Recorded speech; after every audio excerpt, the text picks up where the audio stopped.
Recording in progress. Good afternoon and welcome to the Penn State Weekly Football Press Conference.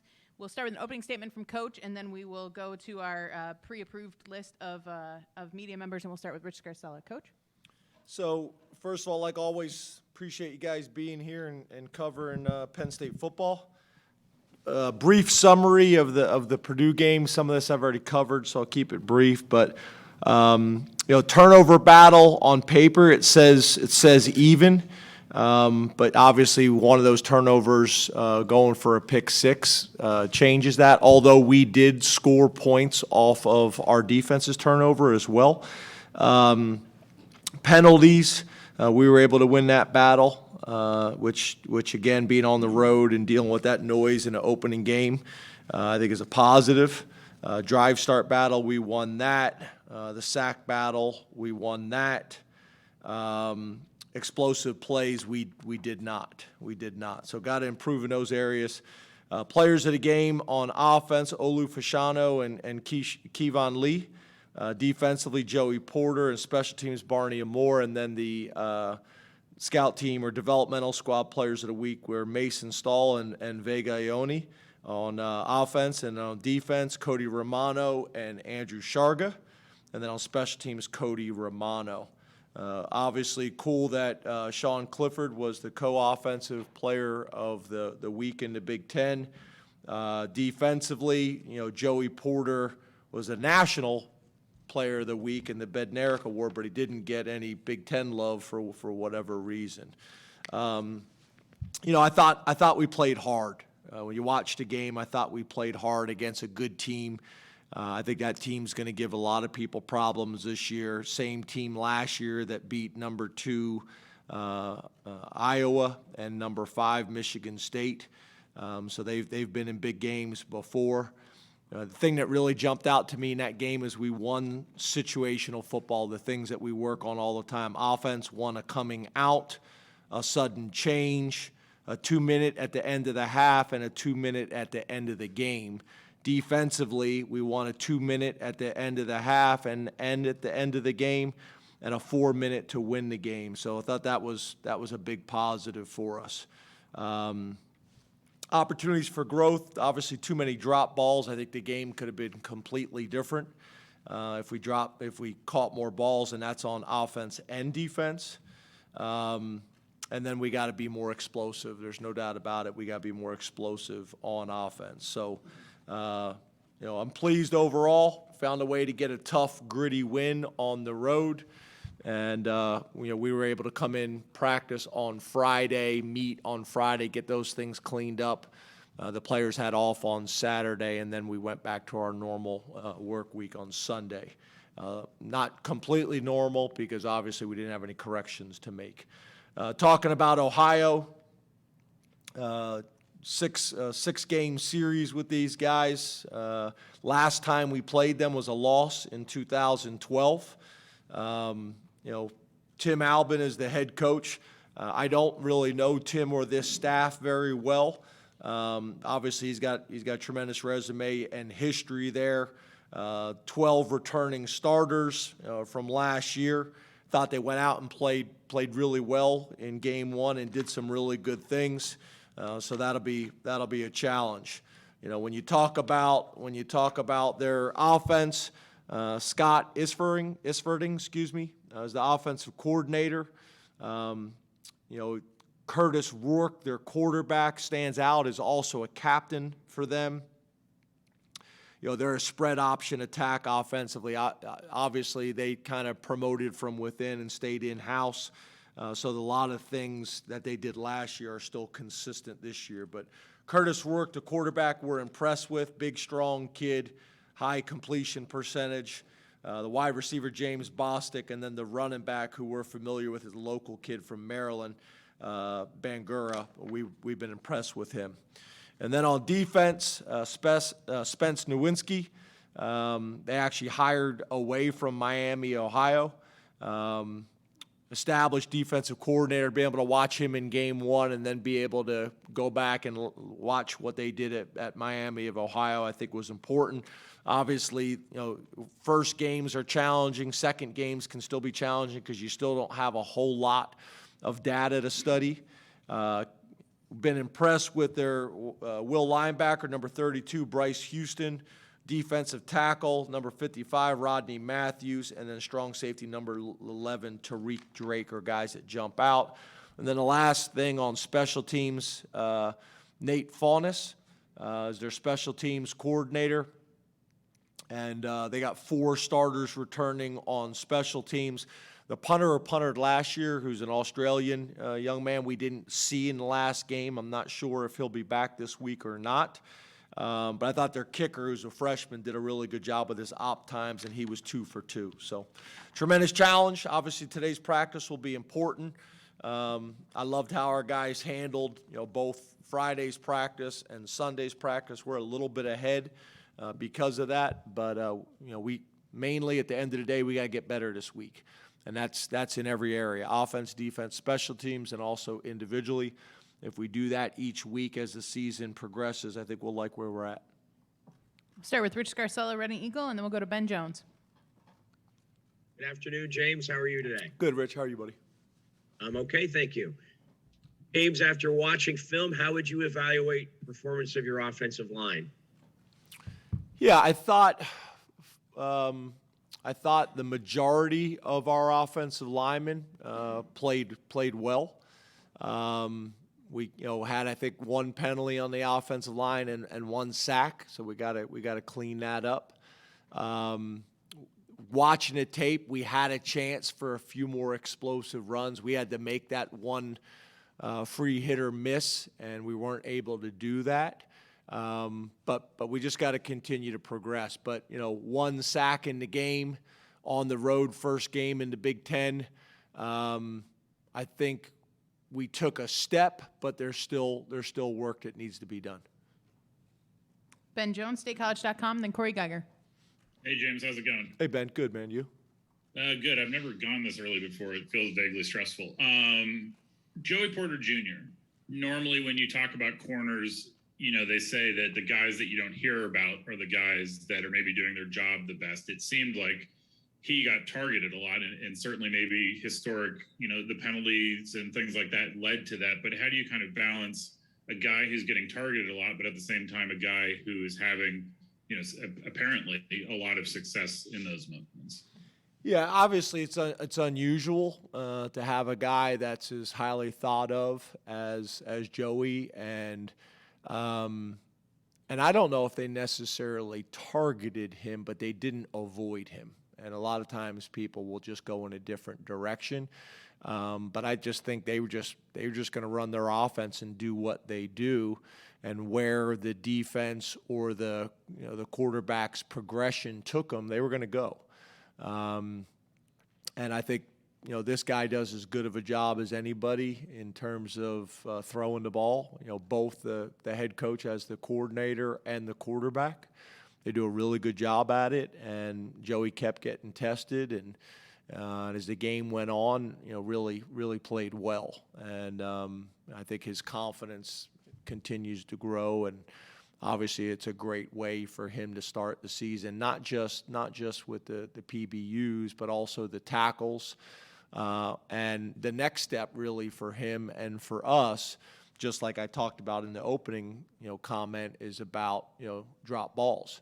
And that's defensively and offensively, because that game would have been very different with a couple of those opportunities turning into interceptions and possibly pick sixes for us that I think we're capable of doing. So, great way for him to start the year. We're going to have to continue to build on it. Because I think that's the key, right, is the elite teams and the elite players. It's about consistency. Corey Geiger, DK Pittsburgh Sports, then John McGonigal.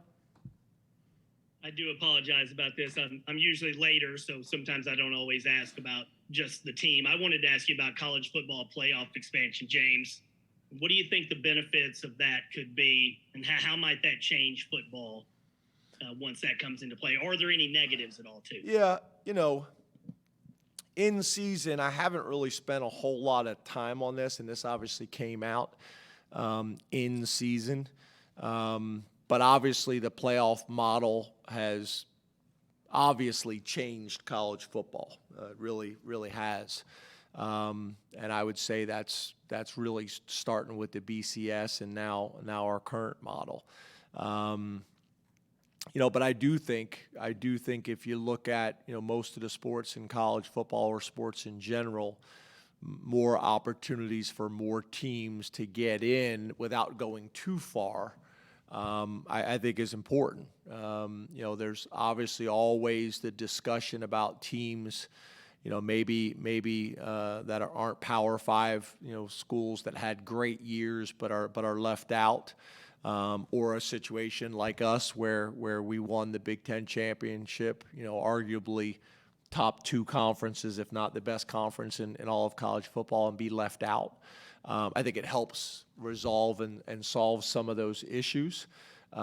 We obviously, in our sport, we also have to look at the length of the season, from a academic calendar perspective, but also just from a physicality perspective. So there's a lot of things that go into it, but I think in general, I think it's a positive, and I think it's something that was needed. I'm also a believer that I don't think the answer, not just in this but in everything, I don't think the answer is always more is better. We got to find the sweet spot for college football, for the fans, and most importantly for the student athletes. John McGonigal, Penn Live, and then we'll go to Neil Rudell. Hey, James, how are you? Good, John. How are you? Good. So Theo Johnson, he traveled, but he didn't suit up. Was there a chance he'd play against Purdue, and how is he holding up ahead of Ohio?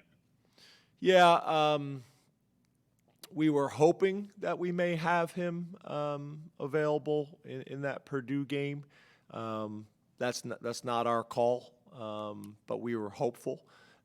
Traveled him to see if there was a chance of that, and we'll kind of go from there. But obviously everybody knows how much of a big-time player he is and how much respect that we have for him both on and off the field. So hopefully we're able to get him back sooner rather than later. Hopefully that's this week. It did, we had to kind of scramble there because we had a big part of our game plan was 12 personnel and 13 personnel, and we had to scramble. The positive is it allowed us to get Effner some more reps rather than just at tackle. If you watch the tape closely, he actually played like an extra tight end in some sets for us, which also allowed us to get him a little bit more playing time, which he's earned. Neil Rudell, El Tunamir, and then Mark Wigenrich.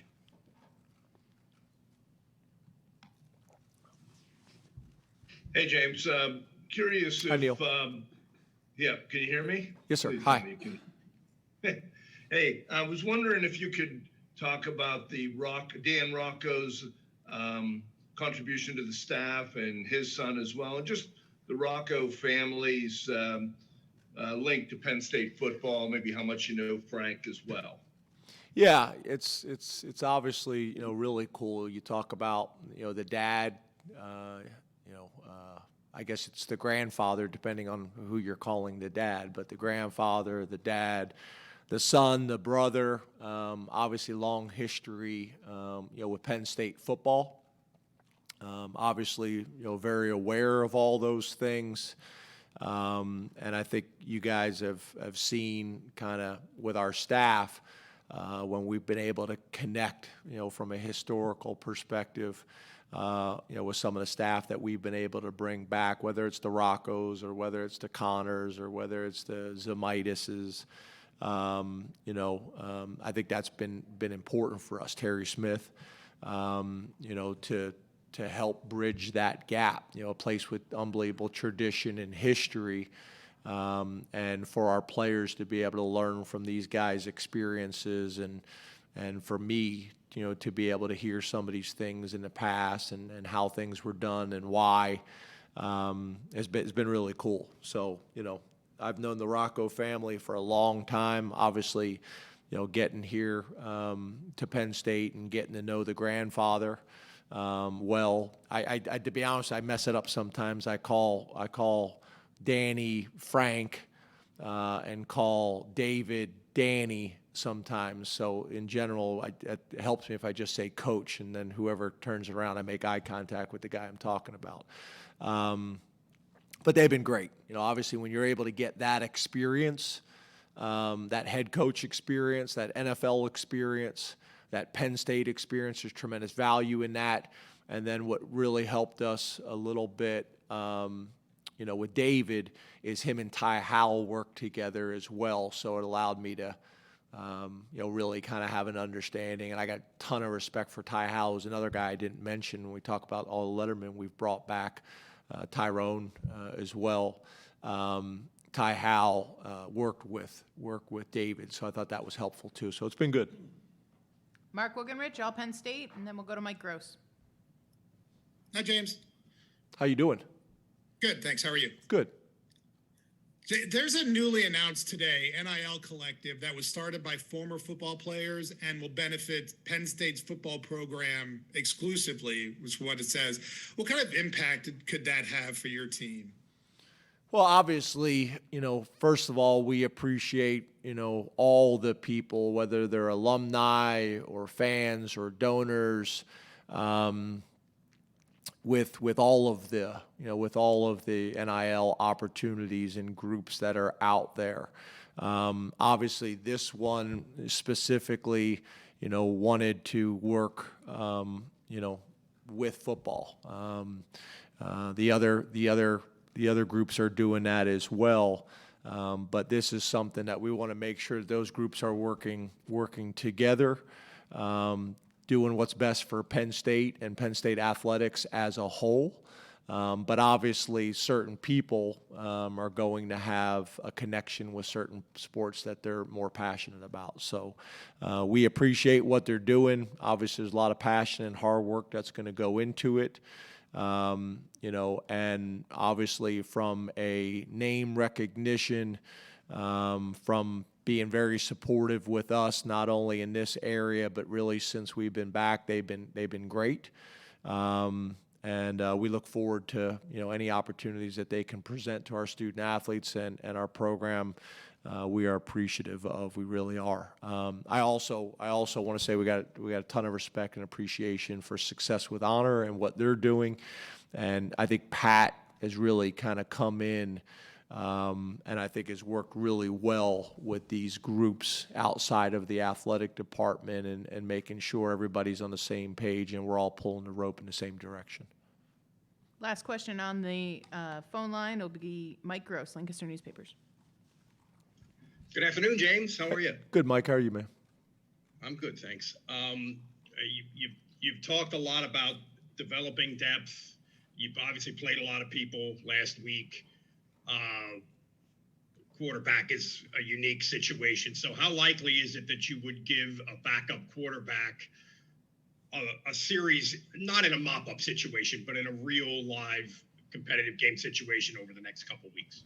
Yeah, we've had discussions about that. Obviously, we want to make sure that we have depth throughout our entire program at every position. Obviously, I think the last 2 years that had a major factor in how our seasons went. So, being very strategic and working hard to find ways to get guys on the field and gain that experience, not only in practice and our developmental scrimmages that we just had this past Sunday, but also out there in Beaver Stadium. I think in theory, what we've tried to do is hopefully play in a way in some games that allows you to get guys on the field. But it always doesn't play out that way. So being strategic, the best we can, to put all of our players at every position in position to gain that valuable game experience. So it's something we're looking at. We'll see how it plays out. We'll open up questions here in the room. Raise your hand and we'll get a mic to you. Hey, James, how are you? Good, how are you? Doing good. How would you evaluate, you mentioned that winning the sack battle, How would you evaluate your defensive ends pass rushing, specifically Adisa coming off the injury and Chop in his debut? Yeah, I thought, again, when the game got there to the end and the quarterback had to hold on to the ball, we were able to get home and make some plays. But when you look at this team, we knew going into it that batted down balls were going to be as significant maybe as what sacks normally are, based on how quickly the ball comes out of the quarterback's hands. So I thought that was something that we really kind of emphasized and were focused on. But overall good. Obviously, at the end of the day, you'd like more tackles for loss and you'd like more sacks. But again, based on who you play, what their scheme is like, you play a team like Wisconsin who's going to run the ball 80% of the time and then hard play action pass and be in manageable third down situations. They typically aren't going to give up a bunch of sacks. You play a team like Purdue where the ball's coming out very quickly, whether it's screens, quick game, RPOs, things like that. It's going to impact it. But at the end of the day, we want to get people off schedule, and the way you do that is with tackles for loss and sacks. Hey, James, how's it going? Good. How are you? Good. After looking at film this weekend, how would you describe the secondary's performance? Obviously, Joey Porter Jr. had a good game, but how would you describe how the other guys played? Yeah, I think really good. When you talk about, I think we actually had it different. The number of pass breakups that we had. A lot of times when you're in the away stadium, the way they chart it is different than you, and it's not like you can call back and make your argument and they really want to have it, the following week. But I think if I'm correct, I'm trying to check my notes here. I think we had us down for 14 pass breakups is the way 16? Thank you. The way we had it graded. So, we thought we played really well against a team that is going to test you and your passing game. They're going to test you. So I thought under the circumstances played well. The area obviously that I've mentioned already that we gotta be better at is when we have an opportunity for a turnover, for an interception. We got to capitalize on that. Very similar to when we have an opportunity for a sack. We got to capitalize on them as well. But taking all that into consideration, there's room for improvement. James, the two defensive positions that we spent a lot of time asking you in preseason about were middle linebacker and safety. Keaton got the start, Tyler got the start, but there were others involved. Would you be able to kind of share your evaluation through one game on those two spots and the plan moving forward? Yeah, so I think our plan, and we haven't talked about it for this week yet, but, Abdul Carter, we were expecting him to play a decent amount in that game, and it was really dependent on how he was going to play. With it being his first game, we didn't want to have a strict rotation, but obviously I think he ended up playing two plays, one on special teams and one on defense. Our plan was for much more than that. So this week, I'd like to get him a ton of reps, both on special teams and on defense. And then obviously this game will give us a better feel of how that rotation will go moving forward. I think the plan is probably still the same with Elston and Kobe to rotate that by series, whether it's 1-1 or 2-2.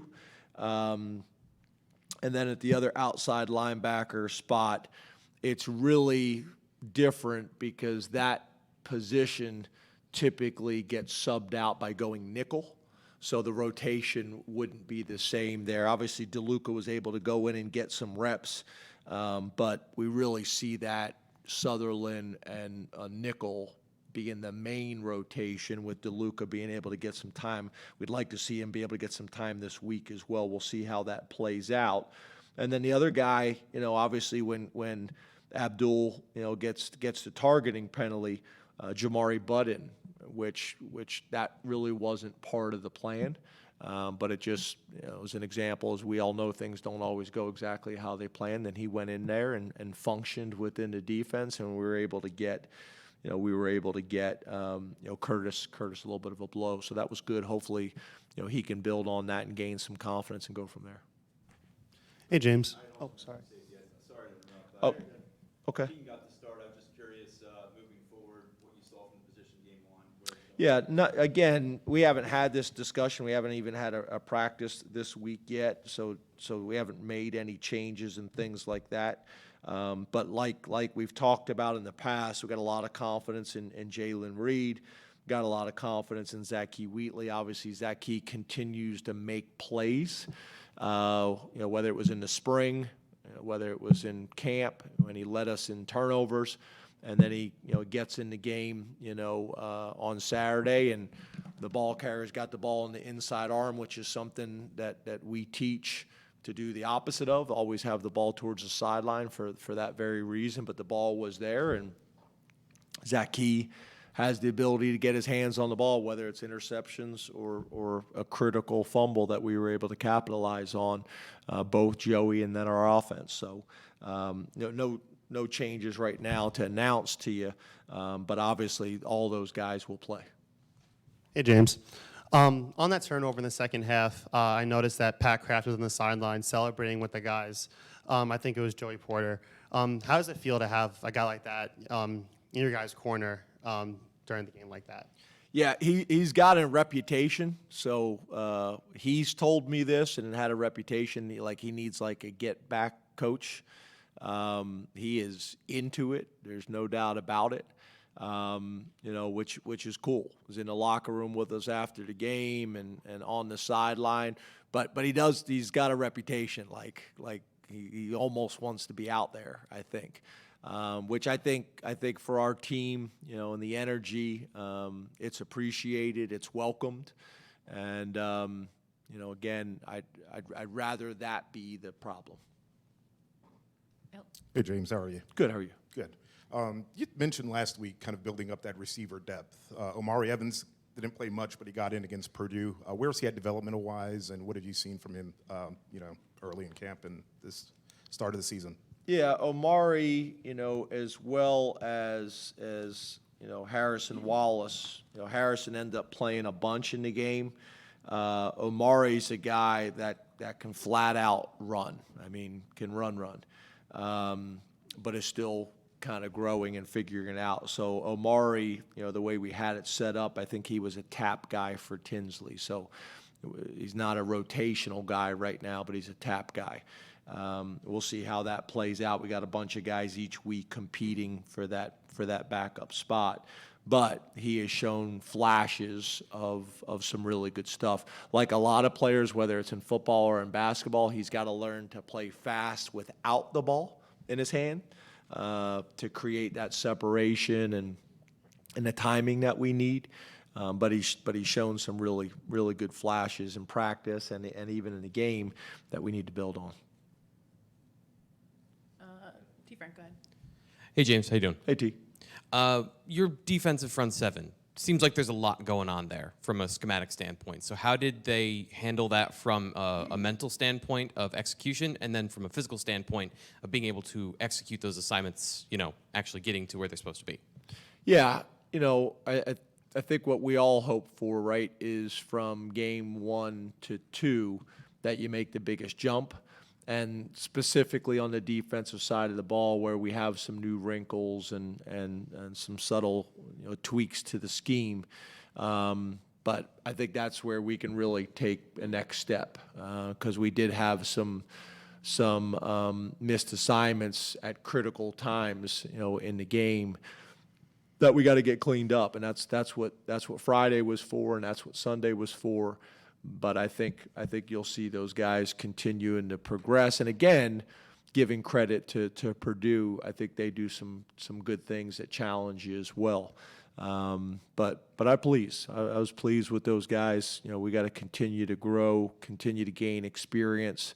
That's where getting Kobe, a ton of reps, getting Elsdon a ton of reps, getting Abdul Carter, a ton of reps, guys that haven't played a whole lot of football at this level in the Big Ten.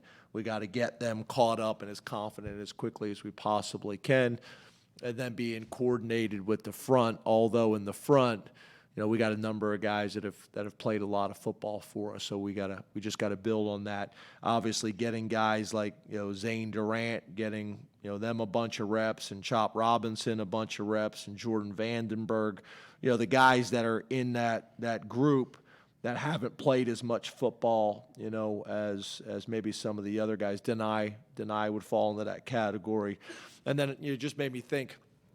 I thought one of my favorite plays in the game, and to see a guy who's kind of been working and waiting for his opportunity, was the Amin Vanover retrace, big tackle, maybe a touchdown saving tackle, like 20 yards down the field. His catapult numbers were really good in terms of how fast he was running, and played really hard. So I'm proud of him. I want to continue to build on that with him, and I know our defensive coaches do too. Hey, James. How we doing? Two quick ones. Have you made a decision this week whether Drew will be Sean's backup for Ohio? And how did you think P.J. Mustipher did first game back after a significant injury? I know you touched on him being a veteran. How did you think he did? Yeah, again, similar answer, and I know this is not what you guys want, but a similar answer that I've given other people. We haven't really made any decisions. We had basically a Friday corrections jog through practice, and then kind of a bonus one on Sunday, which we were able to do a little bit more, but we still were only in helmets. Tuesday and Wednesdays are our work day where we get the best evaluation of kind of where we're at, and that determines, maybe some moves that we may or may not make. But like I mentioned to you before, it's a competition week in and week out. But I don't have that answer for you right now. When you ask about PJ, PJ's just doing everything right on the field, off the field, from a leadership standpoint. He had a great message to the guys on Friday after the game about being present and being locked in and focused here. And by doing that, it will take care of all your objectives and goals down the road. He's been great. He's been great. I would say that I don't know if last week's game was necessarily PJ's type of game, but I thought he played well and put us in position to win. Hey, James, you guys, you said this is one of the best tight end groups that you've had since you've been at Penn State, and both Brenton Strange and Tyler Warren made some big plays against Purdue. What more going forward do you want to see from that group, and how do you try to make them more consistent contributors in the pass game? Yeah, some of the things that we already talked about. Consistently catching the ball. We had one drop that I can remember at the tight end position, and then being physical, having a physical presence in the run game and finishing blocks. Because when we talk about the run game, that's not just the O-line, it's the O-line and tight ends together, really the whole unit, but specifically at the point of attack, you're talking about the O-line and tight ends. So I think they can be better in that area as well. But I've been pleased with the group. I think they have the ability to be big-time impact players for us. But that's probably what I would say to you is just being difference makers for us in the run game. Obviously, we saw what they can do in the pass game. I thought Brenton Strange's touchdown at 65 yards, obviously was a huge play in the game just before the half, and a combination of grit and toughness and breaking tackles, and then being able to score, from that far out. The thing I thought was so amazing is how he was able to run 65 yards, and the actual play took like 4 minutes. I think he wanted to just kind of magnify that moment and be on the camera as long as possible. But at the end of the day, nobody caught him, and he scored. Last question to Daniel. Hey, James, over here. You've been very high on this freshman class in signing day. I think traveled 13 guys there, and 7 of them played. A couple days later, how do you feel like they acquitted themselves in that kind of environment, and how do you see this moving forward with getting more of those guys involved? Yeah, I think I'll have a better idea after this week. It's always hard when you're trying to compare and contrast, whether it's how many guys you played or whether it is statistics or whatever it may be early in the season when people's early season schedules are very different. It kind of skews. So the fact that we were able to play 7 freshmen on the road against a good Big Ten team, I think is a positive. And as we all know in college football, those first games of the year could look very different. Probably more so now than ever the way people are doing scheduling. So good first step. We need to take the next step this week, and even situations like Abdul. Hopefully it looks very dramatic after the game when we're talking about the number of reps that he was able to play. Thank you very much, Coach. Thanks, guys. Thanks, everybody.